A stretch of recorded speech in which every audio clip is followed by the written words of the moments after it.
बार बार कह रहा ममता का मौलाना, ममता का मौलाना।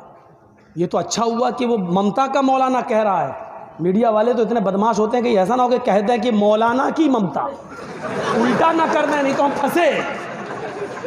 इनकी खोपड़ी बड़ी खराब है, ये कब क्या कह दें। ये फिर मैंने उसका भी जवाब सोच लिया था, अगर कभी कहेगा कि मौलाना की ममता तो मैं कह दूंगा हमें ममता का भूखा कौन नहीं है भैया। पूरे हिंदुस्तान में हमें तो कहीं ममता मिली नहीं, जहां गए वहीं केस हुआ। हमको जहां ममता मिली, मोहब्बत मिली, हम वहां चले गए।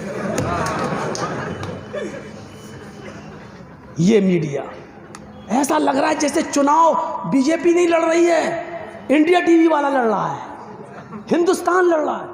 अब सोचो कि कितनी हड्डियां डाली गई होंगी इन कुत्तों के सामने,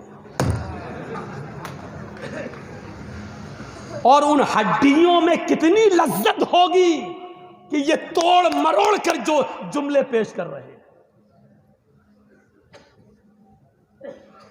हर जगह गाली सुन रहे हैं, किसान आंदोलन में गाली सुन रहे हैं, मीडिया वाले भगाए जा रहे हैं, चप्पलें पड़ रही हैं, जूते पड़ रहे हैं, लेकिन हड्डी का मजा इतना है कि ये बेइज्जती समझ ही नहीं रहे हैं अपने। टेस्ट ऐसा लग गया है इनको। कभी तो उतरेगा नशा, शुरुआत तो हो ही चुकी है तुम्हारी।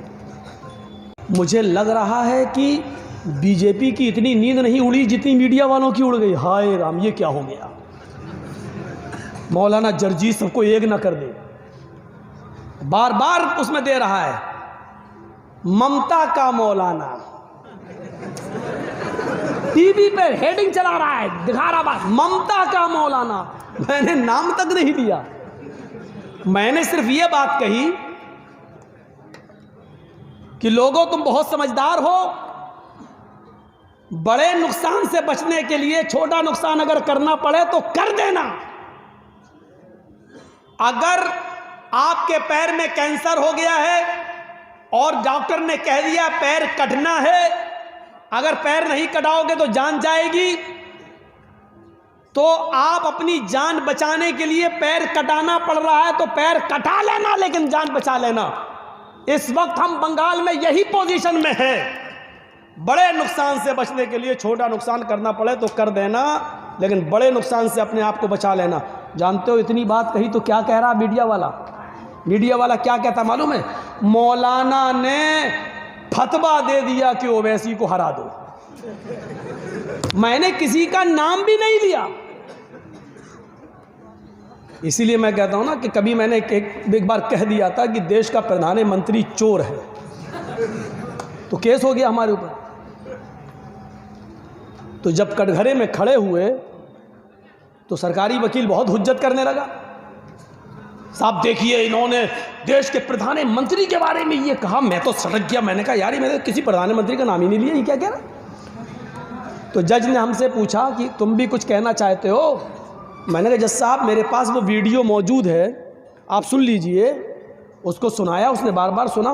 मैंने कहा मैंने ये कहा है कि देश का प्रधानमंत्री चोर है, लेकिन ये नहीं कहा कि हिंदुस्तान का चोर है, कि पाकिस्तान का चोर है, कि नागालैंड लंका का चोर है, कि सऊदीया का चोर है, कि अमेरिका का। मैंने ये नहीं कहा, और ये अपनी तरफ से कह रहा है कि देश के भारत के प्रधानमंत्री को चोर। तो जज मुस्कुरा रहा है,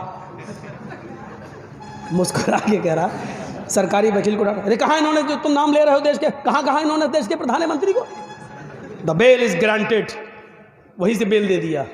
और दस्तखत करते करते हमको देख कैसे कह रहा है, क्या हम नहीं जानते हैं कि किस देश का प्रधानमंत्री चोर है?